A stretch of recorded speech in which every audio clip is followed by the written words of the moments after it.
What's going on, family? I'm Scrapbook Boxing. The Museum of the Forgotten Fisticuffs series will continue its conversation with you concerning the complete history of boxing. I'm going to continue my conversation with you regarding the Black Murdersrow. I believe the Black Murdersrow was a dominating factor in the 1930s, 40s, and 50s. So Coco Kid would mix it up with Charlie Burley on the evening of August 22nd, 1938. Coco Kid walked into the ring with a record of 100 wins, 28 losses, 5 draws, and 29 knockouts. As for Charlie Burley, he would walk into the ring with a record of 19 wins, 2 losses, and 12 knockouts. The Colored World Welterweight Championship belt was on the line, and Charlie Burley would win via unanimous decision. Coco Kid would mix it up January 26, 1939. He would lose his USA New England Welterweight Championship crown to Frankie Britt, 12 rounds. It would be his 138th professional bout. The contest would take place at the Hickory Park in Melville, Pennsylvania. When we take a look at Holman Williams, he would mix it up with Eddie Booker, January 25, 1939, at New York's Madison Square Garden. Holman Williams would walk into the ring with a record of 55 wins, 7 losses, 3 draws, and 23 knockouts. As for Eddie Booker, he walked into the ring with a record of 37 wins and no losses, 3 draws, and 20 knockouts. It would be the professional bout, 66 of those contests, of Holman Williams. And it would be a draw of 6 rounds between both men. Holman Williams, in my opinion, was the greatest Black Murdersrow fighter in the third wave of Black Murdersrow. Now, Coco Kid and Eddie Booker would mix it up March 9th, 1939. Coco Kid would walk into the ring with a record of 105 wins, 30 losses, 5 draws, and 29 knockouts. As for Eddie Booker, he stepped into the ring with a record of 37 wins, 1 loss, 4 draws, and 20 knockouts. Coco Kid would be the winner via 10-round points. New Haven Arena, Connecticut. It would be Coco Kid's 141st professional bout. When you take a look at Charlie Burley and Holman Williams, December 1st, 1939, Charlie Burley would walk into the ring with a record of 26 wins, 3 losses, no draws, and 15 knockouts. As for Holman Williams, he walked into the ring with a record of 64 wins, 7 losses, 4 draws, and 26 knockouts. Holman Williams would win 15 rounds on points, and he would be the World Colored Welterweight Champion. August 4th, 1939, Holman Williams defeats Young Gene Buffalo. Holman Williams would take it up with Coco Kid. Holman Williams weighed 145 pounds. January 11th, 1940, Coco Kid walked into the ring weighing 147 pounds. Baltimore Coliseum in Maryland. Holman Williams walked into the ring with a record of 65 wins, 7 losses, 5 draws, and 26 knockouts. As for Coco Kid, he walked into the ring with a record of 115 wins, 32 losses, 6 draws, and 31 knockouts. Coco Kid would be the winner. 15 rounds, unanimous decision. New Colored World Welterweight Champion. The referee was Charles Short. He had it 5-9. Jimmy Bivens and Charlie Burley. 2 very good fighters. Bivens would face Jimmy Bivens. September 3rd, 1940. Jimmy Bivens would walk into the ring with a record of 14 wins, no losses, no draws, and 7 knockouts. Charlie Burley would walk into the ring with a record of 31 wins, 4 losses, 1 draw, and 17 knockouts. Jimmy Bivens would win via unanimous decisions. Jimmy Bivens, Ray Robinson, Ike Williams, Willie Pep, Ezard Charles, Jake LaMotta, if you will, would all turn professional in 1940. And every last one of those men, except for Jimmy Bivens, because he didn't have an established title, although he was the duration light heavyweight and heavyweight champion. But the rest of those men had championship titles in the established divisions, and they would all lose their titles between 1950 and 1951. Holman Williams would mix it up with Coco Kid once again, December 22nd, 1941. Holman Williams walked into the ring with a record of 89 wins, 9 losses, 5 draws, and 31 knockouts. As for Coco Kid, he walked into the ring that evening with a record of 137 wins, 37 losses, 6 draws, and 38 knockouts. Now, it would be Coco Kid's 182nd professional bout, be a 10-round draw. He defeats Lucius Slugger White, 15 rounds, unanimous decision. That would be his 181st professional bout. April 20th, 1940, he would defeat Chalky Wright, 10 rounds, at the Clement Park in Baltimore, Maryland. It would be his 158th professional bout. July 1st, 1940, he would win the USA New England's Welterweight Championship crown from Frankie Britt. 7-round knockout. Donovan Field, West Haven, Connecticut.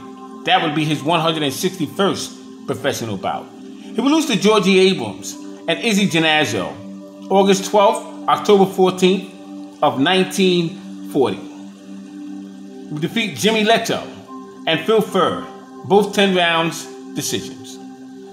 Holman Williams versus Coco Kid, January 19th, 1942. Holman Williams walked into the ring that evening with a record of 90 wins, 9 losses, 6 draws, and 31 knockouts. As for Coco Kid, he walked into the ring that evening with a record of 138 wins, 37 losses, 7 draws, and 39 knockouts. Holman Williams would win a unanimous decision, Baltimore Coliseum in Maryland. Coco Kid had his 184th professional bout. January 14th, 1942, Coco Kid would win the vacant Connecticut welterweight championship crown from Eddie Dolan at the New Haven, Connecticut arena, 183rd professional bout. Holman Williams versus Charlie Burley, February 26, 1942. Holman Williams walked into the ring that evening with a record of 91 wins, 9 losses, 6 draws, and 31 knockouts. Charlie Burley walked into the ring with a record of 45 wins, 5 losses, 1 draw, and 27 knockouts. Charlie Burley would win a unanimous decision. Holman Williams versus Coco Kid. Here we go. March 2nd, 1942. 91 wins, 10 losses, 6 draws, and 31 knockouts for Holman Williams. As for the Coco Kid, he had a record of 139 wins, 38 losses, 7 draws, and 39 knockouts. Coco Kid would win 8 bouts with 15 rounds, unanimous decision at the Coliseum Arena in Maryland. That would be his 186th professional bout. Let me explain something to you. I tell you this all the time. I do these series at the top of my head, so if I slip a little bit, I try to make the corrections if I can on a dime. So you hear me stumble and then change the name real quickly because that just came to me. But one thing about Black Murdersrow, these men knew they can hurt each other. These men knew. They sparred with each other. They fought each other several times. They was at each other's fights. Some of them had the same managers. They met each other in the amateurs and so on and so forth. But they still got in there and fight each other. It was almost as though you knew a bully in your neighborhood. The bully was knocking guys out, breaking their teeth, jaw, and everything. Everybody was afraid of the guy. Those were the kind of men that they fought one another. Do you understand? So that's why they were avoided. Because they had finesse. They mastered the jab and the hook and the uppercut and the up punching. They had footwork, head movement. They were very intelligent men. They made you look very, very bad in the ring because of their style. They would do shoulder rolls, 401ks, L12, and Gauge 9, 1621s, if you know what any of those means. Those are old school defensive moves. They would shoot the 1. They would come up with a 7, a 1255 gauge. This is what these men used in the ring. Lost art now, but this is what the contenders had to face. So the Black Murdersrow were problems. They threw monkey wrenches in the game plan of managers who were trying to move their fighters along to make money. That was the problem. So you had Holman Williams and Coco Kid and Charlie Burley. You had fighters like Charlie Doc Williams. Hell, Gil Turners and Bobby Greens of the world. These guys were problems.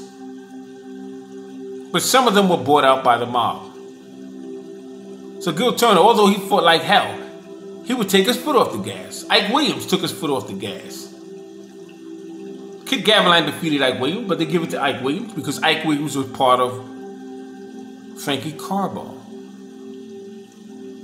One of the reasons why Ike Williams was despised in Philadelphia, although he fought a lot of fights there, because that's where the Philadelphia crime family was located. When Ike Williams would take on, Bob Montgomery in 1947, they were to unify the NBA and the New York Sac Lightweight Championship title. But the mayor did not consider Ike Williams a champion. He considered Bob Montgomery a champion because Bob Montgomery was a Philadelphia fighter. And this was part of the problem. Now, we're talking 1947. Both these men would fight each other twice. Both men would stop one another 6 times. Phenomenal. And we'll get to this, but that's the reason why Ike Williams would put the combinations to Bo Jack in 1948 in the 6th round. It seemed like the 6th round was always a problem for either one of them fighters. Because he was not appreciated in Philadelphia. Bo Jack was. Bob Montgomery was. And that's why he put the combinations together on Bo Jack. 48 unanswered punches. My God, we'll get to that when we get to that. Holman Williams and Coco Kid once again March 27, 1942. Williams walked into the ring that evening with a record of 92 wins, 11 losses, 6 draws, and 31 knockouts. Coco Kid walked into the ring with a record of 140 wins, 38 losses, 7 draws, and 39 knockouts. Coco Kid would win on points, 6 rounds, New York's Madison Square Garden. It would be his 187th professional bout. When you take a look at Holman Williams, he would take on Charlie Burley on the evening of June 23, 1942. Holman Williams had a record of 93 wins, 12 losses, 6 draws, and 31 knockouts. As for Charlie Burley, he walked into the ring with a record of 51 wins, 6 losses, 1 draw, and 32 knockouts. Charlie Burley would win on points. These men would mix it up 7 times. They would split victories 3-3 and 1 no contest. As for Holman Williams and Coco Kid, they would mix it up 14 times. And Coco Kid would defeat Holman Williams 9 times out of the 14. What remarkable fighters these 2 men were. Now, Charlie Burley and Holman Williams would mix it up once again August 14, 1942. Charlie Burley walked into the ring that evening with a record of 52 wins, 7 losses, no draws, and 32 knockouts. As for Holman Williams, he walked into the ring with a record of 96 wins, 13 losses, 6 draws, and 32 knockouts. Charlie Burley would knock out Holman Williams in 9 rounds.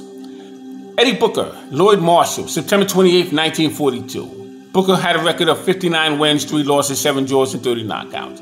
Lloyd Marshall had a record of 33 wins, 6 losses, 2 draws, and 20 knockouts. Eddie Booker would be the winner over Lloyd Marshall. Now, Lloyd Marshall was an outstanding light heavyweight. He was originally a middleweight, but he would knock out a fighter from England. And this man was very respected. His name was Freddie Mills. Freddie Mills wrote a book. I have that book at my house, and he showed you the techniques. And it was a tragic story. In fact, we'll get to that when we get to the 1950s with Freddie Mills. But Eddie Booker and Lloyd Marshall would mix it up. And Eddie Booker lost about 6 fights in his whole career. He was a devastating puncher.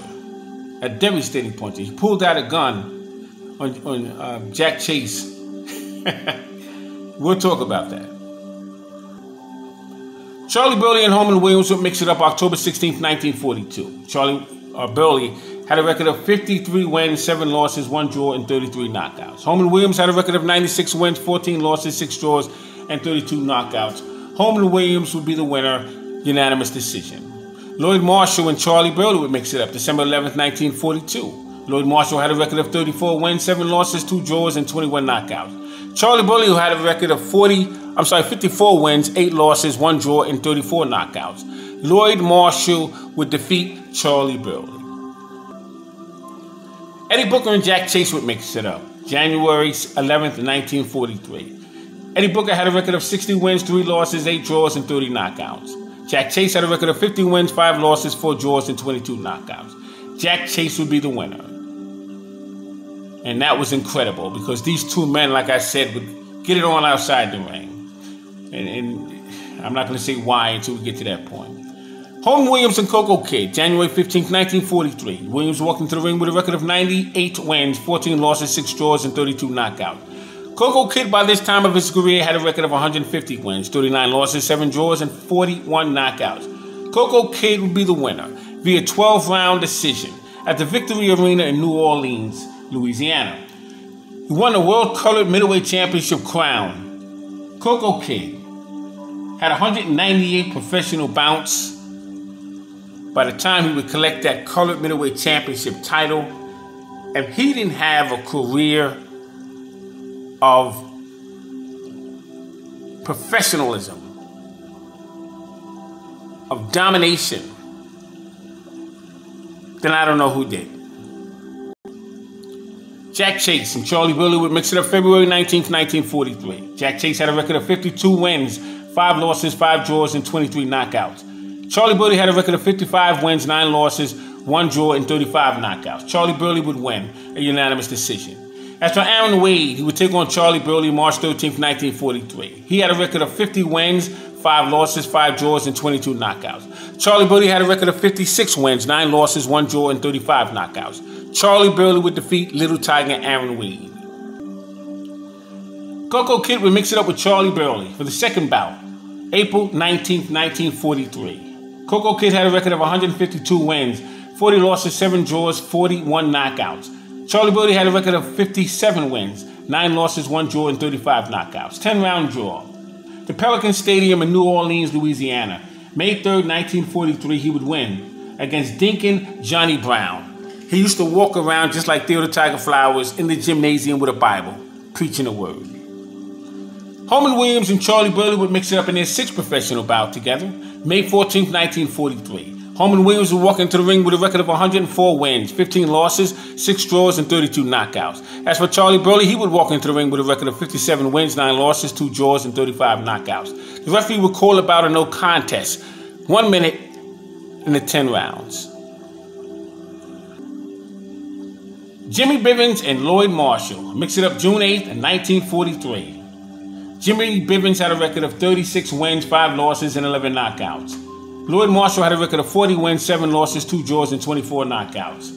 13th round knockout. Jimmy Bivens would be the winner.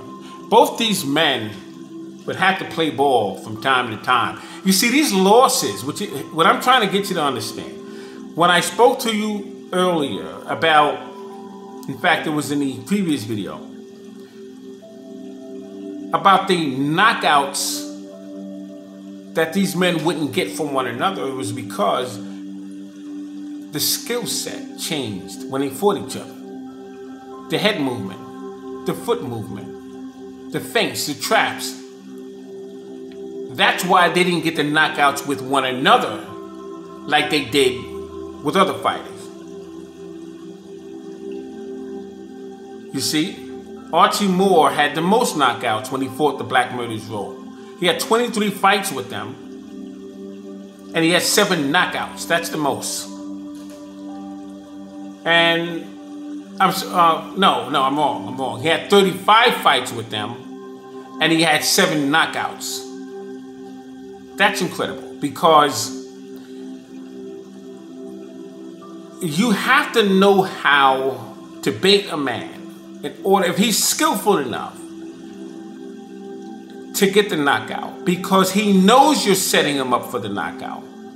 But he can't do anything about it when the trap is set perfectly, because you're giving him, he's already studied when you dropped your hands. He studied your foot movement. He understands when you blink. He understands when you touch your head, because you're used to doing that in sparring, shifting the headgear. He knows all that because he's watched you for more than a round. So now he's setting you up to do those very things without you realizing that you're doing it. However, if you're skillful enough, your reflexes will automatically take over. And this is how you can catch the man as he's throwing a punch at you. Not countering. There's no counter. It's when he's punching. You know when he's going to punch because you're the one that executed the offense for him to punch. It's a whole different skill set. So that's the reason why he cannot do anything about it, because he's already in offensive mode. He's in punch-resistant mode. He cannot avoid a punch as he's punching you at the exact same time.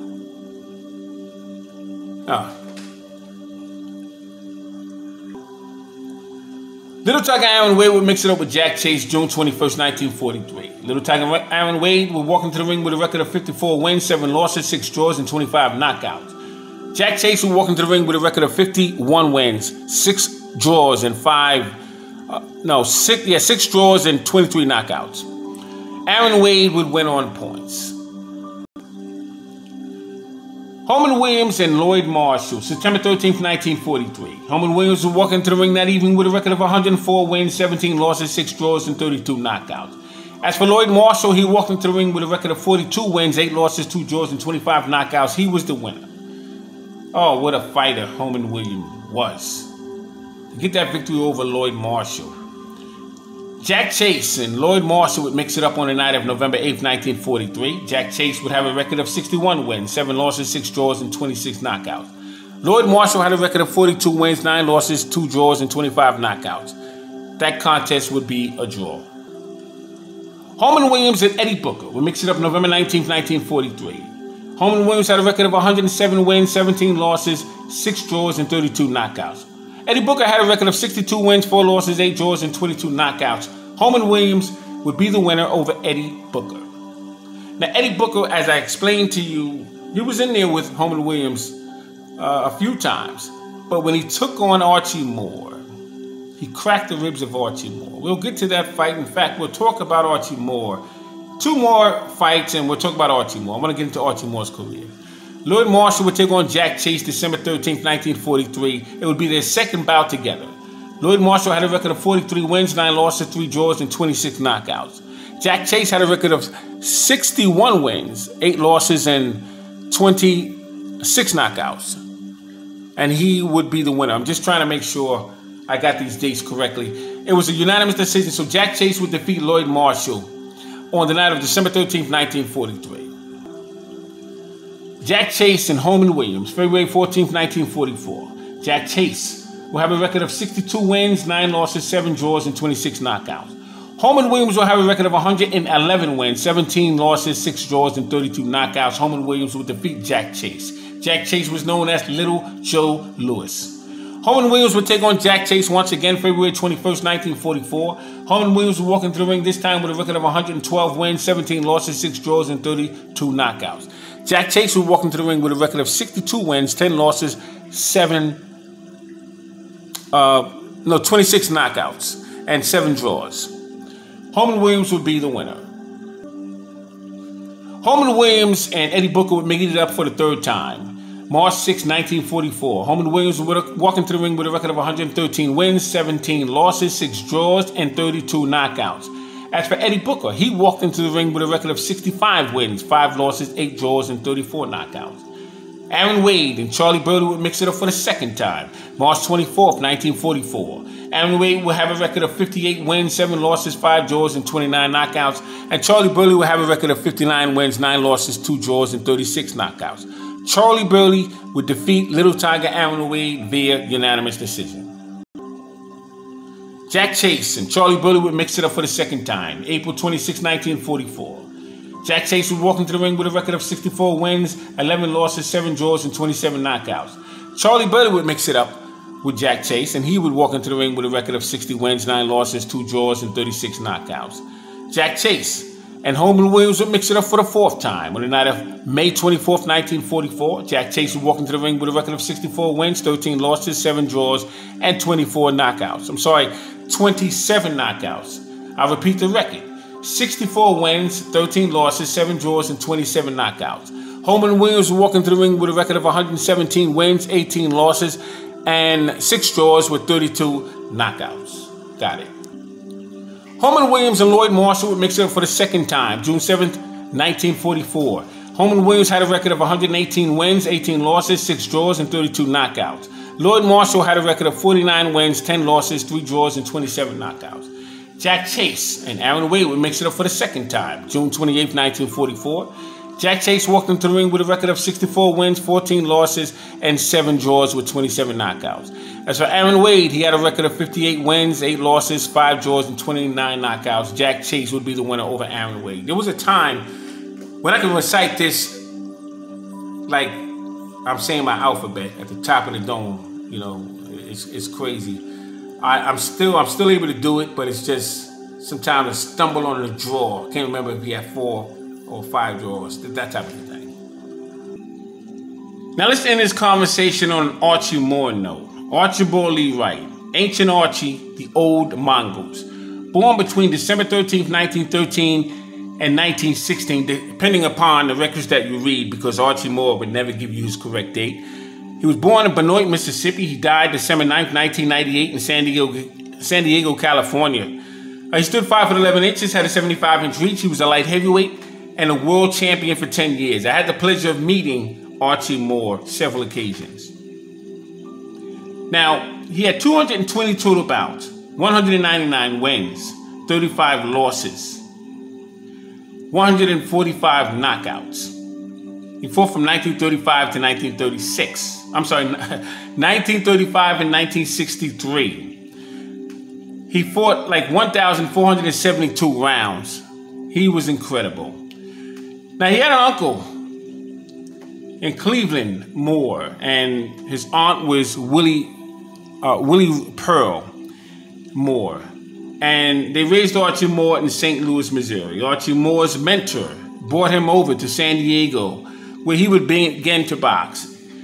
Jack Murphy has mentored Archie Moore at the beginning of his career. And he would get him out of trouble as a young man in St. Louis, Missouri. And Archie Moore was then brought over to Lynn Patter.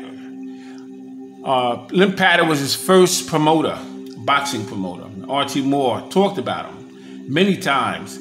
He had a stomach ulcer, and in 1941, he would have to go on the operating table, and he died on the operating table. Archie Moore would say several times that he had some kind of a spiritual movement. And it reminded me back when George Foreman would lose to Jimmy Young in a locker room, and he would see light, and all of a sudden, it seemed like